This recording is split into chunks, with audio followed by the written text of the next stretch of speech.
So Living in Oblivion originally was just going to be a short film.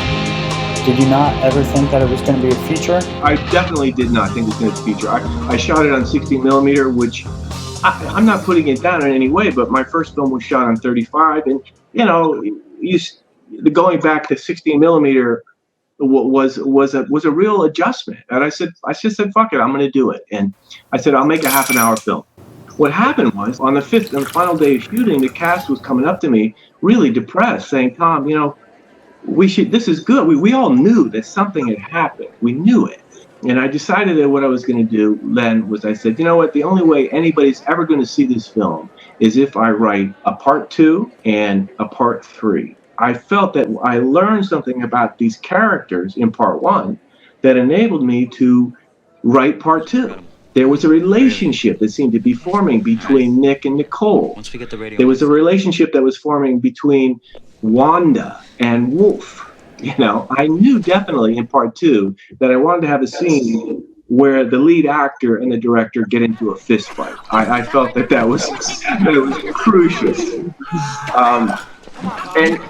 And it worked out. I wrote part 2, and then I said, well, what the hell? What am I going to do with part 3? And I was really freaking out about it. I was sitting there talking to my wife, and she said to me, part 1 is a dream. Part 2 is a dream. Why don't you have part 3 be a dream sequence? And I have to give her credit because it was such a brilliant idea.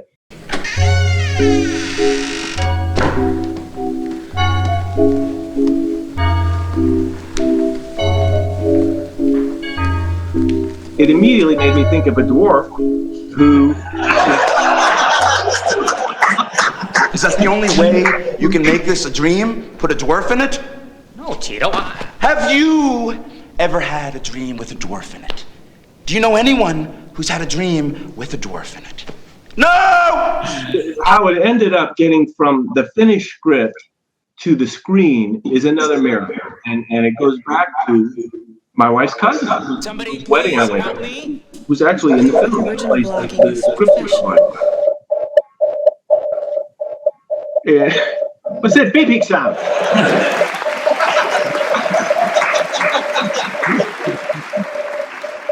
And she said to me, listen, Tom, I was thinking, would you mind if I find the rest of this?